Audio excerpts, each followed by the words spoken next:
प्रिय शिक्षार्थीन्, राष्ट्रीय मुक्त विद्यालय शिक्षा संस्थानस्य स्टूडियो मध्ये अहं डॉक्टर विजेन्द्र सिंह अत्र भवतां स्वागतं करोमि। प्रिय शिक्षार्थीन्, अद्य अस्माकं पाठः अस्ति जीवनसन्देशः। भवतां सर्वेषां संस्कृतपद्यसाहित्यं प्रति अनुरागं दृष्ट्वा अस्माभिः उच्चतर माध्यमिकस्तरे संस्कृतविषयस्य जीवनसन्देशः इति पाठम् आधृत्य परिचर्चा क्रियते। मानवः प्राणिषु श्रेष्ठः, मानवेषु अपि ते एव धन्याः ये सदाचारेण जीवनं यापयन्ति। सत् आचारः अथवा सताम् आचारः एव सदाचारः भवति। सदाचरणस्य पालनाय विशेषः व्यवहारः अपेक्षितः भवति। सदाचारस्य नियमाः एव नीतिः इति नाम्ना ज्ञायन्ते। नीतिपूर्वकम् आचरणेन अस्माकं जीवनं सुखमयं भवति। मानवस्य जीवने गुणानां महत्त्वम् अस्ति। अस्माकं भोजनं शुद्धं भवेत्। शुद्धभोजनेन मनः शुद्धं भवति। क्रोधस्य भावना साम्यति। वयं सुमधुरां वाणीं वदेम, अतिथेः आदरं कुर्याम, शास्त्राणाम् अध्ययनं कुर्याम, सन्तोषं धारयेम, धनं प्रति लुब्धा भूत्वा पापं न आचरेम इत्येव अस्माकं वेदादिग्रन्थानाम् उपदेशः। प्रथमं श्लोकम् अस्ति, पूजितं ह्यस्नं नित्यं बलम् ऊर्जं च यच्छति, अपूजितं तु तद्भुक्तम् उभयं नाशयेदिदम्। सन्दर्भः अयं श्लोकः मनुस्मृतिः इति ग्रन्थात् उद्धृतः।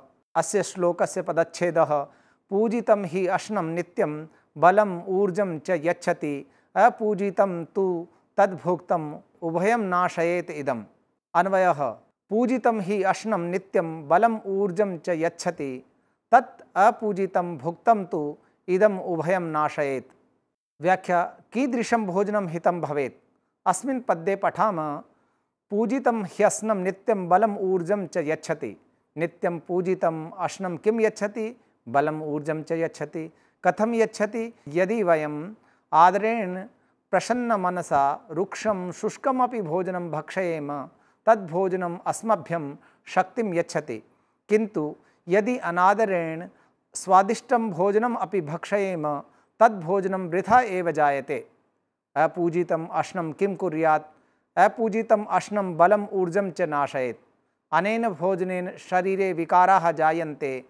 भोजनम् आहारशुद्धौ सत्वसंशुद्धिः, अर्थात आहार की शुद्धि होने पर ही मन पवित्र होता है, ऐसा शास्त्रों में कहा जाता है। अस्य श्लोकस्य भावार्थः अस्ति, सम्मानेन भक्षितं रुक्षं रसहीनम् अपि अन्नं स्फूर्तिं शक्तिं च यच्छति, किन्तु अनादरेण खादितं भोजनं शरीरस्य बलं वीर्यं च नाशयति। इदानीम् एवमेव मनुना विरचितं द्वितीयं श्लोकम् अवगच्छामः। द्वितीयं श्लोकम् अस्ति, अक्रोधेन जयेत क्रोधम्, असाधुं साधुना जयेत्, जयेत कदर्यं दानेन, जयेत कदर्यं दानेन, जयेत सत्येन चानृतम्। पदच्छेदः, अक्रोधेन जयेत क्रोधम्, असाधुं साधुना जयेत्, जयेत कदर्यं दानेन, जयेत सत्येन च अनृतम्। क्रोधम् अक्रोधेन जयेत्। क्रोधं कथं जयेत्? अक्रोधेन क्रोधं जयेत्। सौम्येन सद्व्यवहारेण क्रोधं जयेत्। यदि कश्चित् भवते क्रोधं दर्शयति, तस्मै क्रोधः न कर्तव्यः। शान्तव्यवहारेण तस्य क्रोधः शमयितव्यः। कदर्यं दानेन जयेत्। कदर्यं कथं जयेत्? कदर्यम् अर्थात् कृपणं दानेन जयेत्। कृपणः जनः संसारे केवलं संग्रहं करोति, न तु किञ्चित् कस्मैश्चित् ददाति। अयं तु जीवने नकारात्मकः भावः। अयं भावः अपि शत्रुः मानवानां। कृपणता भावं दानं दत्वा दूरीकुर्यात्। अनृतं सत्येन जयेत् च। अनृतं केन जयेत्? अनृतं सत्येन जयेत्। सत्यम् एव नित्यं, सत्यस्य एव सदा जयः भवति। अत एव कथ्यते सत्यमेव जयते नानृतं। सत्यस्य विषये महाभारते कथितं, नास्ति सत्यात् परं दानं, नास्ति सत्यात् परं तपः। तैत्तिरीये उपनिषदि अपि कथितं, सत्यान्न प्रमदितव्यं। भावार्थः, कोपं शान्तभावनया, दुष्टं सद्भावनया, कृपणं दानेन, असत्यं च सत्येन जयेत् इत्येवं नीतिः। इदानीं तृतीयं श्लोकं पठामः। जानीमः च सतां पार्श्वे किं भवति। तृणानि भूमिरुदकं वाक् चतुर्थी च सुनृता एतान्यपि सतां गेहे नोच्छिद्यन्ते कदाचन। पदच्छेदः। तृणानि भूमिः उदकं वाक् चतुर्थी च सुनृता एतानि अपि सतां गेहे न उच्छिद्यन्ते। अन्वयः। तृणानि भूमिः उदकं चतुर्थी च सुनृता वाक् एतानि अर्थात चत्वारि अपि सतां गेहे कदाचन न उच्छिद्यन्ते। व्याख्या। तृणानि भूमिः उदकं नोच्छिद्यन्ते कदाचन सतां गेहे कति वस्तूनि न उच्छिद्यन्ते अर्थात समाप्तानि भवन्ति। चत्वारि वस्तूनि। कानि कानि तानि? तृणानि भूमिः उदकं मधुरं वाक् च। कानि तृणानि? तृणानि अर्थात कुश निर्मितम् आसनं। सज्जनाः आदरेण कुश आसनं दत्वा अतिथीनां सम्मानं कुर्वन्ति। पुनः किं? भूमिः। अतिथीनां कृते सज्जनानां गृहे कदापि स्थानस्य आश्रयस्य वा अभावः न भवति। पुनः किम्? उदकं। जलमेव जीवनं। सज्जनाः जलं दत्वा अभ्यागतानां पिपासां शमयित्वा तेषाम् आदरं कुर्वन्ति। चतुर्थी किं? सुनृता वाक्। प्रियं सत्यं च वचनं। सज्जनाः अतिथीनां मानं प्रेम्णा उदित्वा प्रेमवत्सा तेषाम् आदरं कुर्वन्ति। भावार्थ एवम् अस्ति। शतां गेहेषु धनं भवेत् न वा भवेत्, किन्तु तेषां गेहेषु आसनस्य, स्थानस्य, जलस्य, मधुरवाचः च कदापि अभावः न भवति। भारतीय संस्कृतौ अतिथि देवो भव इति मन्यते। अतः सज्जनैः अतिथिदेवतावत् पूजनीयः भवति। प्रिय शिक्षार्थिन्, अत्र प्रथम एकांशे आगतानां व्याकरणबिन्दूनां विषये अत्र परिचर्चा अहं करोमि। अत्र आगताः व्याकरणबिन्दवः एवं सन्ति। अत्र संयोगः कुत्र, संधिः च कुत्र इति ज्ञायताम्। संयोगे वर्णाः अन्यवर्णैः सह संयुज्यन्ते, तत्र कश्चन विकारः न भवति। असौ वर्णसंयोगः इति कथ्यते। किन्तु यदि पूर्वपदस्य अन्तिमः वर्णः उत्तरपदस्य पूर्ववर्णेन सह मिलति, तत्र किञ्चित् परिवर्तनं च भवति, तदा तत् संधि इति कथ्यते। यथा ह्यश्नं, हि धन अश्नम्, अत्र संधिः अस्ति। तद् भुक्तम् उभयं, तत् धन भुक्तं, संधिः। भुक्तम् उभयं, संयोगः। बलम् ऊर्जं, बलं धन ऊर्जं, संयोगः। नाशयेदिदं, नाशयेत् धन इदं, संधिः। एवमेव विपरीतार्थकः शब्दः, यथा सुनृता, अस्य विपरीतार्थकः शब्दः अस्ति अनृता। एवमेव सतां, दुर्जनानां, पूजितम्, अपूजितम्, अश्नम्, अनश्नं, भुक्तम्, अभुक्तं, यच्छति, नाशयति। संधिः। संधिः वर्णानां परस्परमेलनेन ये विकाराः भवन्ति ते संधिः इति उच्यन्ते। संधिकरणाय प्रथमशब्दस्य अन्तिमः वर्णः द्वितीयशब्दस्य प्रथमेन वर्णेन सह मिल्यते। अतः द्वयोः वर्णयोः योगः एव संधिः। संधीनां त्रयः भेदाः। स्वरसन्धिः, यथा च धन अनृतं, चानृतं। व्यञ्जनसन्धिः, यथा प्रसीदेत् धन च, प्रसीदेत् च, प्रसीदेत् च। विसर्गसन्धिः, भूमिः धन उदकं, भूमिरुदकं। स्वरसन्धेः भेदः।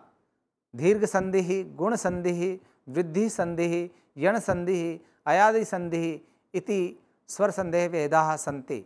अत्र वयं दीर्घसन्धिविषये पठामः।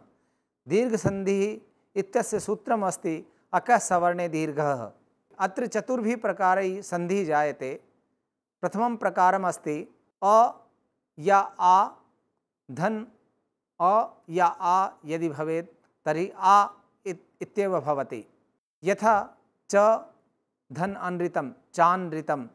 विवेक धन आनन्दः, विवेकानन्दः। एवमेव उ या ऊ, धन उ या ऊ, उभाभ्याम उ इत्येव भवति। यथा विष्णुधन उदयः विष्णुदयः, मधुधन उर्मिः मधुर्मिः।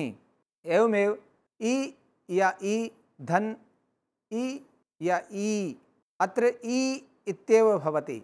यथा रजनी धन ईशः रजनीशः, हरि धन इच्छा हरीच्छा। एवमेव रि या रि धन रि या रि इत्यत्र रि इत्येव भवति। यथा होत्री धन ऋकारः होत्रीकारः, पितृ धन ऋणं पितॄणाम्। अग्रिमः श्लोकः अस्ति सन्तोषामृततृप्तानां यत् सुखं शान्तचेतसां कुतस्तद्धनलुब्धानाम् इतश्चेतश्च धावताम्। पदच्छेदः सन्तोषादमृततृप्तानां यत् सुखं शान्तचेतसां कुतः पदधनलुब्धानाम् इतः च धावताम्। अन्वयः सन्तोषामृततृप्तानां शान्तचेतसां यत् सुखं भवति तत् सुखम् इतः च धावतां धनलुब्धानां कुतः। व्याख्या सन्तोषामृततृप्तानां यत् सुखं शान्तचेतसां, सुखं कः प्राप्नोति? सः एव सुखं प्राप्नोति यस्य चित्तं शान्तं भवति, यः च सन्तोषरूपिणा अमृतेन तृप्तः भवति। इच्छानां कदापि अन्तः न भवति। चञ्चलेन मनसा जनः सदा अशान्तः भवति। अतः सन्तोषः एव मनुष्यस्य परमं निधानं कथितं। कुतस्तत् धनलुब्धानाम् इतश्च धावताम्। सुखं कः न लभते? धनलुब्ध इतः ततः धावन् जनः सुखं न लभते।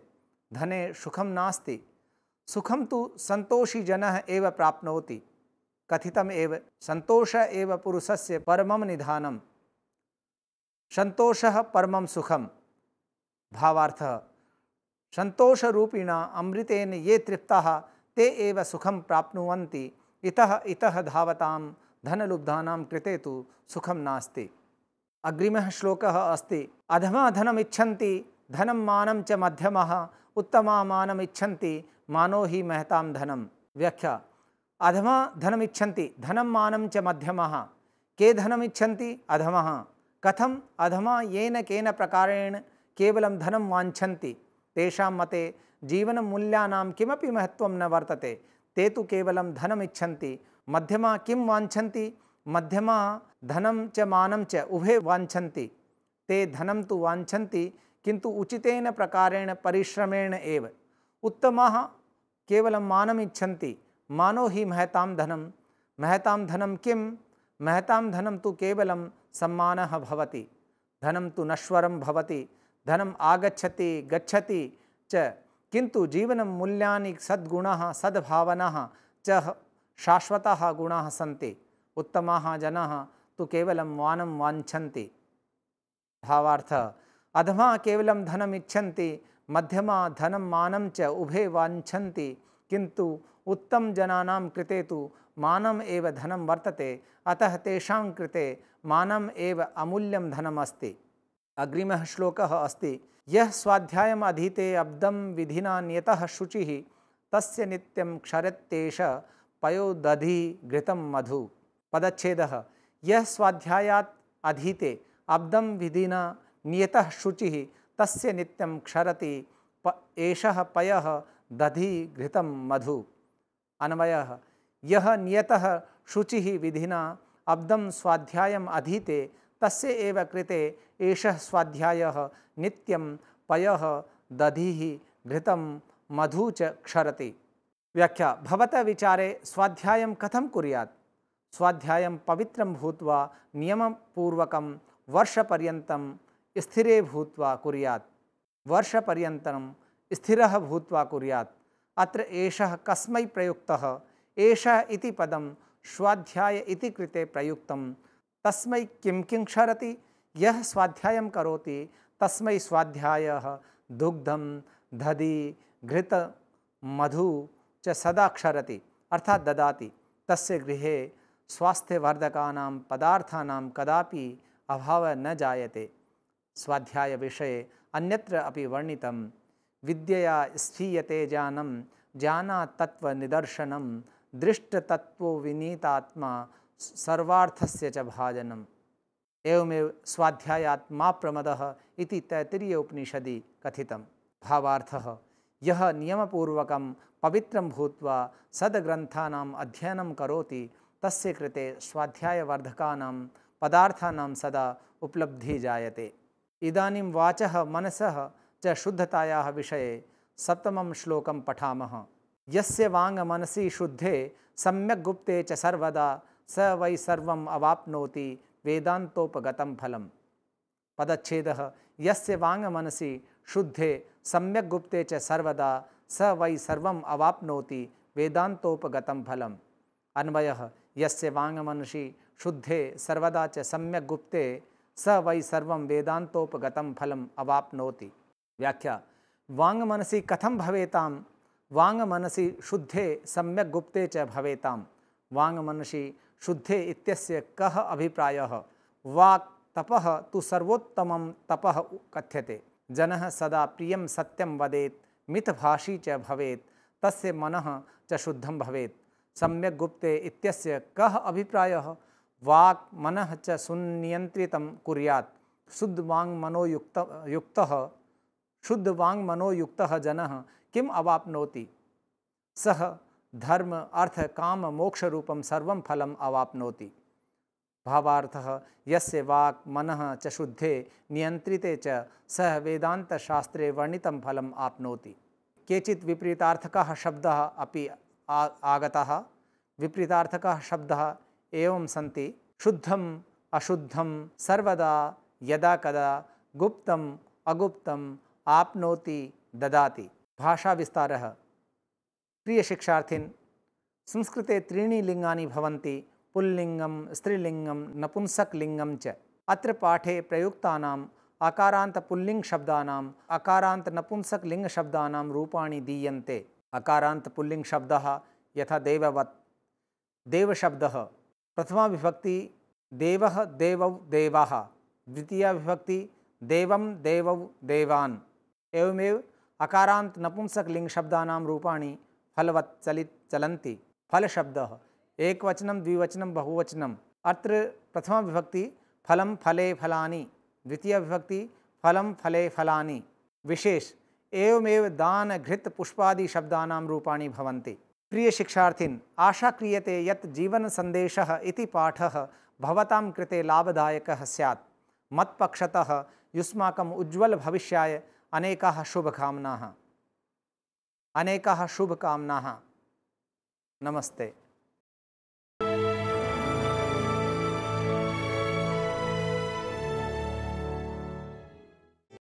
हिंदुस्तान के हर कोने में नौजवानों के पास प्रतिभा है, उन्हें अवसर चाहिए। NIOS देता रहा है युवाओं को अवसर आगे बढ़ने का। NIOS से पढ़ने वाले इन युवाओं ने किया है संस्थान को गौरवान्वित। दिव्यांगों ने बन के दिखाया है सबल और आत्मनिर्भर। NIOS के साथ आप भी जुड़िए NIOS के संग।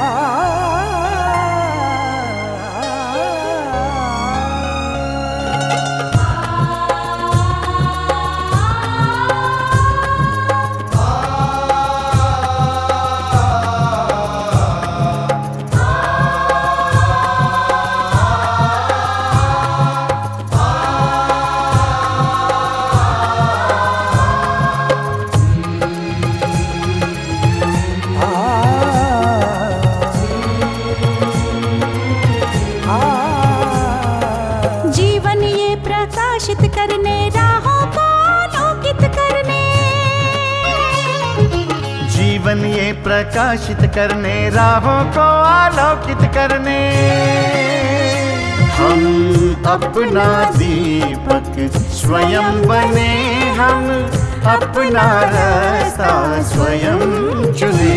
हम अपना दीपक स्वयं बने, हम अपना रास्ता स्वयं चुने। जीवन ये प्रकाशित करने राहों को आलोकित करने।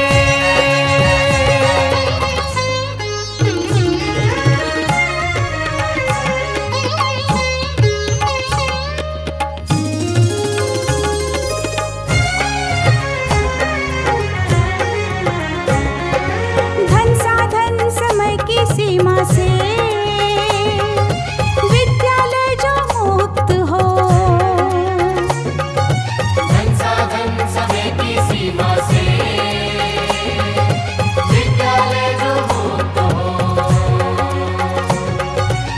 कभी पढ़े हम कहीं पढ़े, वे विषय की लोच से युक्त हो। कभी पढ़े हम कहीं पढ़े, वे विषय की लोच से युक्त हो। मित्रों हम उठे और जागे, मंजिल आने की ध्वनि सुने हम, अपना दीपक स्वयं बने हम, अपना रास्ता स्वयं चुने। जीवन ये प्रकाशित करने, राहों को आलोकित करने।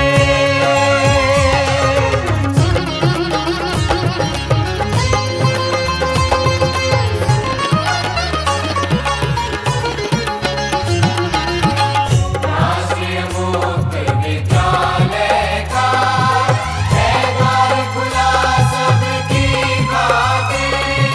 शिक्षा परीक्षा का अवसर एक बार ही क्यों मिलता फिर। शिक्षा और परीक्षा का अवसर एक बार ही क्यों मिलता फिर। दुनिया में इसके केंद्र बात, कोई मन चाहा केंद्र चुने हम, अपना दीपक स्वयं बने हम, अपना रास्ता स्वयं चुने। कोई मन चाहा केंद्र चुने हम, स्वयं बने हम,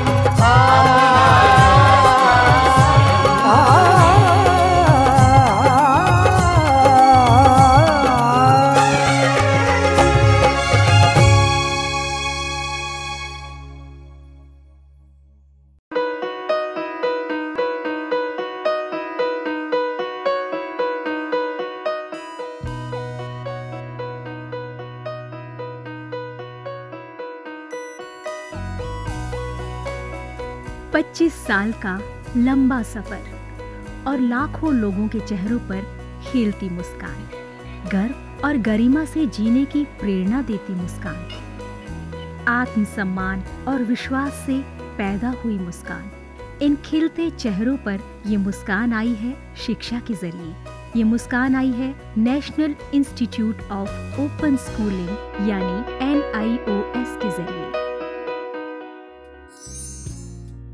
national institute of open schooling या राष्ट्रीय मुक्त विद्यालयी शिक्षा संस्थान, इस संस्थान का एक बड़ा उद्देश्य है आम आदमियों के जीवन को बेहतर बनाना। ऐसे लोग जिनके लिए शिक्षा एक दूर का सपना है, या वे बच्चे जो परिवार की रोजी रोटी कमाने के लिए बीच में ही स्कूल छोड़ने पर मजबूर हो जाते हैं। NIOS ऐसे बच्चों और बड़ों को दोबारा शिक्षा से जुड़ने का मौका मुहैया कराता है ताकि वे एक बेहतर जीवन जी सकें। 1989 में स्थापना के बाद NIOS ने देश के लाखों बच्चों और वयस्कों को बेहतर शिक्षा से जोड़ा है। इनमें हर उम्र, हर पृष्ठभूमि, हर जाति, हर मजहब और हर क्षेत्र के लड़के लड़कियां, महिलाएं और पुरुष शामिल हैं। बढ़ई से लेकर पायलट, डॉक्टर, इंजीनियर, बेकर और दर्जी तक NIOS कोशिश कर रहा है सबको शिक्षित और सशक्त बनाने की, चाहे वो असम के दूर दराज इलाके में रहने वाला हो या फिर मुंबई जैसे महानगर का। NIOS ने अपनी मौजूदगी हर जगह दर्ज कराई है। NIOS ने शिक्षा की परंपरागत सोच को ही बदल दिया है। वो पढ़िए जो हम पढ़ाते हैं की जगह NIOS की नई सोच है, हम वो पढ़ाते हैं जो आप पढ़ना चाहते हैं।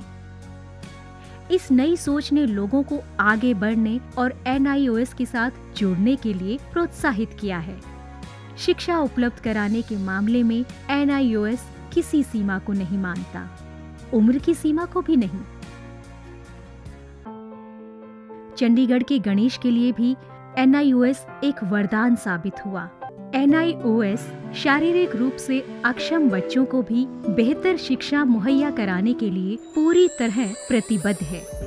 ऐसे बच्चों के लिए शिक्षा न केवल रोजगार के द्वार खोलती है, बल्कि उन्हें आत्मविश्वास और गर्व के साथ जीना भी सिखाती है। NIOS खेल के इन सितारों को उनकी सुविधा और समय के अनुसार बेहतर शिक्षा उपलब्ध कराता है।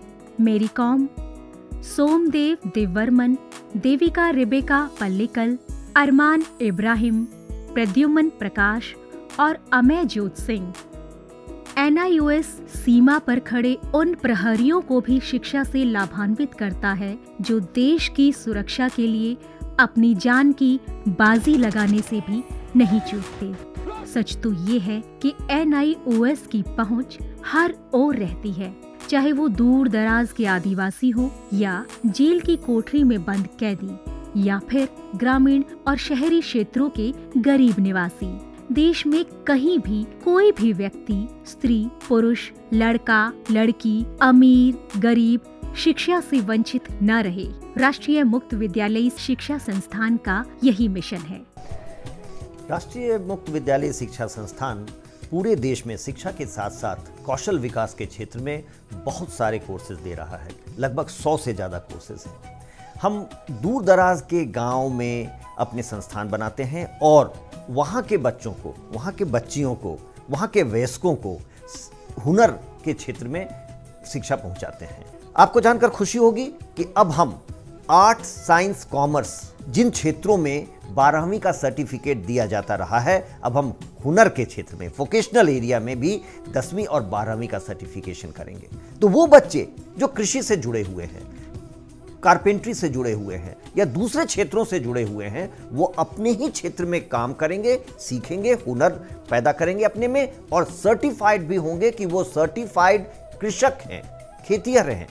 तो आज तक जो हमारे देश में ये सोच रही है कि आप 12वीं पास तभी कहे जाएंगे जब भूगोल, अर्थशास्त्र, भौतिकी ये पढ़ेंगे, अब ये समय बदल गया है। ITI में जितने बच्चे पढ़ते हैं, लगभग 18 लाख बच्चे हर साल दाखिला लेते हैं। अब हम उनको सर्टिफिकेशन करेंगे।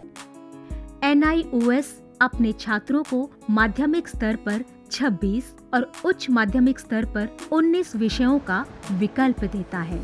पढ़ाई किस माध्यम से करनी है, इसमें भी आपको लचीलापन मिलेगा। माध्यमिक स्तर पर ही 7 भाषाओं के अलग अलग माध्यमों का विकल्प मौजूद है। शैक्षणिक कार्यक्रमों के अलावा 86 वोकेशनल शिक्षा कार्यक्रम भी उपलब्ध हैं, जो छात्रों को कामकाजी दुनिया के लिए तैयार करते हैं। वोकेशनल प्रशिक्षण को अधिक सुदृढ़ बनाने के लिए NIOS ने ITDC, Cisco, Indian medical association जैसे कई सरकारी और गैर सरकारी संस्थानों के साथ भागीदारी स्थापित की है। आज लाखों छात्रों के लिए अपनी पसंद का स्कूल है राष्ट्रीय मुक्त विद्यालयी शिक्षा संस्थान यानी national institute of open schooling. NIOS ने एक लंबा सफर तय किया है, लेकिन मंजिल अभी दूर है। निरंतर विकास और नवीनीकरण के लिए NIOS सदैव प्रतिबद्ध है। शिक्षा का उद्देश्य महज रोजगार जुटाना ही नहीं है, बल्कि स्वयं को सशक्त बनाना भी है।